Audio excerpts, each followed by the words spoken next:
जा रही हो बीवी? मैंने तो तुम्हें जाने के लिए नहीं कहा।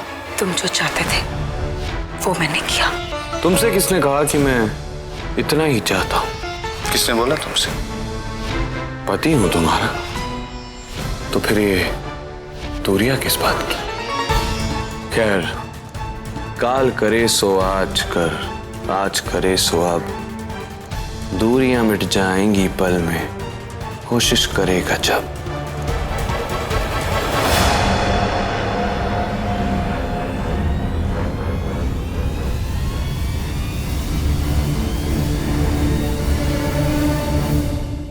मिस्टर ऋषभ कुंद्रा, बहुत हो गई तुम्हारी बदतमीजी। और मैंने तुम्हें वो कॉन्ट्रैक्ट इसलिए दिखाया था क्योंकि तुमने जबरदस्ती वो मुझ पर थोप दिया था। ओह, तो लगता है कि हमारी बीवी को अकेले में बीवी बनने में ऐतराज है, पर सारी दुनिया के सामने आरके द सुपरस्टार की बीवी कहलाना अच्छा लगता है। जैसा तुमने आज सेट पर किया, उसके बाद फिर नौकरों के साथ शराब की बोतलें फिकवा के किया, तो ठीक है। तुम्हारी इस इच्छा को बड़े शान से पूरा किया जाएगा। कल शाम जश्न होगा, आरके की दुनिया का सबसे बड़ा जश्न, और आरके सबके सामने अपने पति होने का फर्ज निभाएगा। माय डार्लिंग बीवी,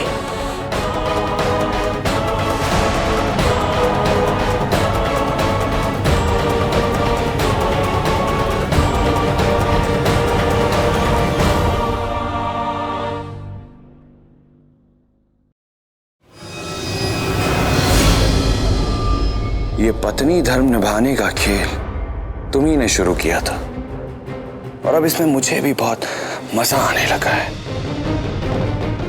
आरके के लेवल पर आने में तुम्हें थोड़ा वक्त लगेगा, पर तुम आ जरूर जाओगी, क्योंकि मधुबाला में भी कहीं ना कहीं थोड़ा सा आरके जरूर है।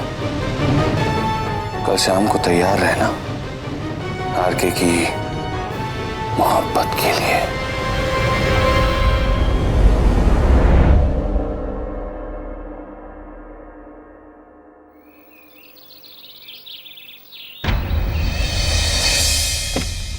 मैम, ये चीफ ने आपके लिए भेजा है। नहीं चाहिए मुझे।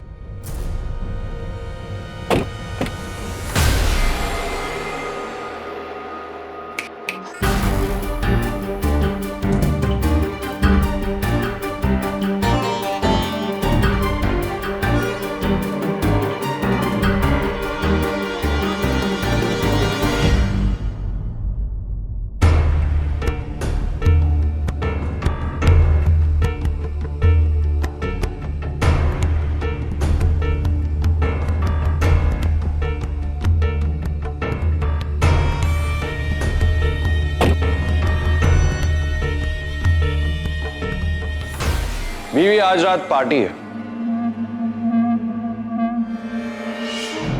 कल रात की बात याद है? तुम्हें अकेले में बीवी बनने में परेशानी थी, तो मैं अब तुम्हें सबके सामने अपनी बीवी बनाऊंगा। इसीलिए तो इतनी बड़ी पार्टी रखी है। और वैसे भी ये रंग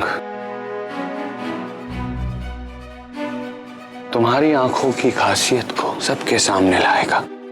ब्लैक मैजिक। आज रात तुम्हें यही पहनना। मैं आज रात को पार्टी में नहीं आऊंगी।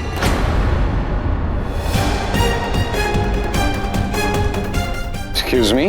बिल्कुल सही सुना तुमने। मैं आज रात पार्टी में नहीं आऊंगी।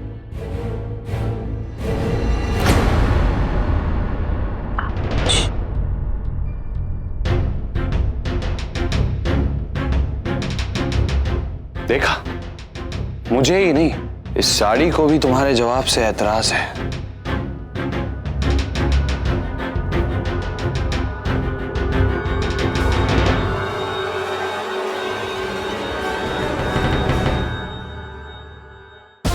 तुम तो पतिव्रता पत्नी हो ना, तो फिर अपने पति का दिल कैसे तोड़ सकती हो? मिलेंगे आज रात को इस साड़ी में लिपटी हुई, शर्माती, मुस्कुराती मधुबाला से। हाँ,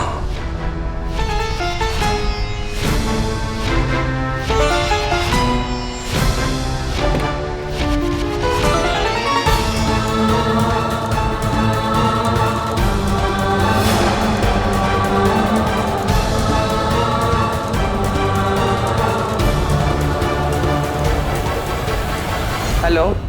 हाँ हाँ, मेरी बात सुनो, मैं तुम्हारे फोन की वेट कर रहा था। देखो जितनी आइटम्स है वो टाइम से भिजवा देना, ठीक है? बिट्टू जी, ये आंटी जी, शाम को पार्टी है, चीफ ने रखवाई है। किस लिए? वजह है भी है कि नहीं ये तो मुझे पता नहीं। हो सकता है महाभारत के युद्ध का वेन्यू चेंज हो रहा हो। नहीं नहीं, वजह कोई अच्छी होगी, मैं भी तैयारी करती हूँ। जी। क्या है वो, पार्टी में किसी चीज की कमी नहीं रहनी चाहिए।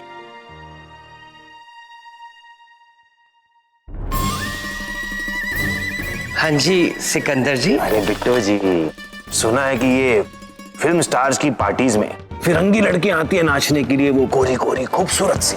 हाँ जी आती है। वैसे राधा आंटी थी, मैं कह नहीं सकता था। ये जो पार्टी हो रही है ना शाम को, ये चीफ के जेल जाने की एनिवर्सरी की वजह से, और इसीलिए हमने पार्टी का थीम रखा है जेल। छोड़ रहा, ऐसा हो ही नहीं सकता। देख लेना, पार्टी में मैं हवलदार की यूनिफॉर्म में होऊंगा और चीफ ने पुलिस ऑफिसर की यूनिफॉर्म पहनी होगी। और भाभी कह दी।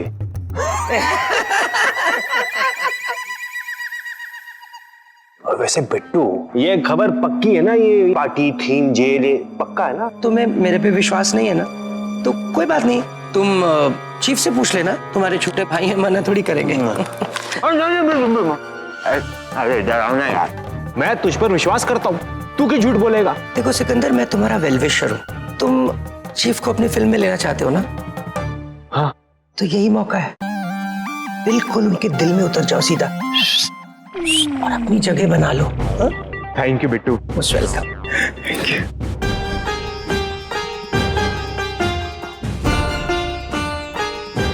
जेल पार्टी, क्या थीम है? क्या थीम पार्टी, और वो भी जेल? गजब ना डैडी जी, पूरी इंडस्ट्री आने वाली है। बात कुछ हजम नहीं हुई। कहीं ये 1.5 फुटिया बिट्टू हमसे मजाक तो नहीं कर रहा है? आपको भरोसा नहीं है ना डैडी जी, तो जाकर आरके से पूछ लो, आपका छोटा बेटा है ना वो। खैर छोड़िए डैडी जी, जरा सोचिए, सिर्फ एक बार सोच कर देखिए कि पूरी इंडस्ट्री यहां और मैं, आपका सिक्की पुत्र, खाकी सूट में, एविएटर्स लगाकर चमकता हुआ चांद और बाकी सब टूटते हुए तारे। लाइन लग जाएगी प्रोड्यूसरों की डैडी जी मेरा ये रोल प्ले देखकर। बोलेंगे सिक्की मान जाओ ना, मान जाओ ना, कुक्कू जी मनवाइए ना इसे। लेकिन डैडी जी, आप मेरी तरफ मुड़कर भी नहीं देखोगे। पूछिए क्यों? क्यों? क्योंकि आप तो नोट गिन रहे होगे ना, चेक संभाल कर रख रहे होगे ना, मुझे हिसाब जो देना होगा, कुछ गड़बड़ नहीं होनी चाहिए डैडी जी। हाँ, अब बाप से भी हिसाब मांगेगा तू? हाँ, वो क्या है ना डैडी जी, सपना देखो तो पूरा देखो। अब मैं चला ड्रेस वाले के पास, इससे पहले मेरा सपना सपना ही रह जाए। मजा आ जाएगा पार्टी में। नाम है सिकंदर, लेकिन आधा बंदर अभी भी है इसके अंदर। पता नहीं इसकी मां ने क्या खाकर पैदा किया था इसे।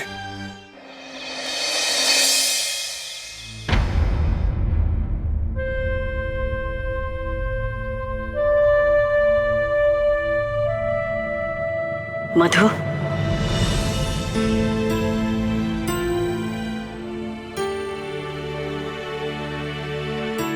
मधु, ये कंगन मैं चाहती हूँ तुम इसे पार्टी में पहनो।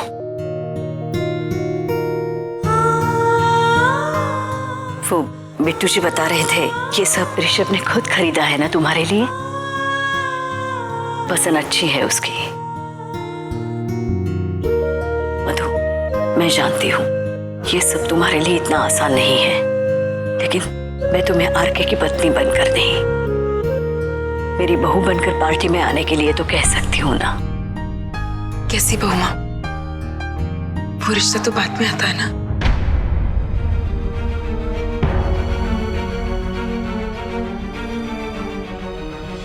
पहले तो एक पति और पत्नी का रिश्ता होता है, और ऐसा कोई रिश्ता आपकी बेटी और मेरे बीच में नहीं है। और शादी, वो तो बस एक तमाशा था, एक खेल था। ऋषभ जैसे इंसान के साथ बंधन में बनने के लिए 7 नहीं 70 फेरों की जरूरत पड़ेगी, और यहां तो बस 4 फेरे हुए हैं।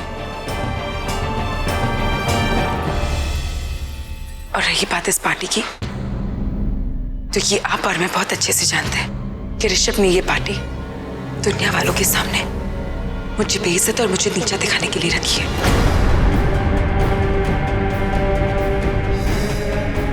मुझे तो ये समझ में नहीं आता कि जब दो इंसान एक दूसरे से इतना नफरत करते हैं, फिर क्यों उनकी जिंदगी इस तरह जुड़ी हुई है।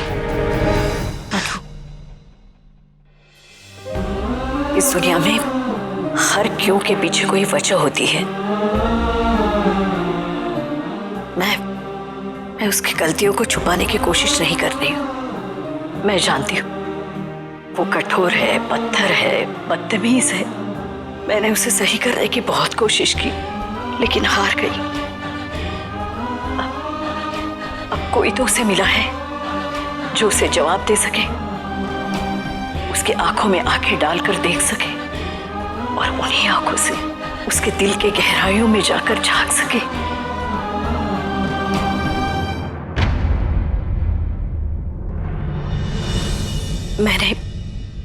मैंने तो हीरा पैदा किया था, लेकिन उसने अपने करतूतों से उस पर कालिक लगा दिया, इसलिए कोयला दिख रहा है। थोड़ा साफ कर, उस कालिक को हटा दे, और फिर देखो उस हीरे की अच्छाई की चमक फिर से लौट आएगी। फिर से मेरा वो मासूम ऋषभ लौट आएगा। और मधु, ये काम सिर्फ तुम कर सकती हो।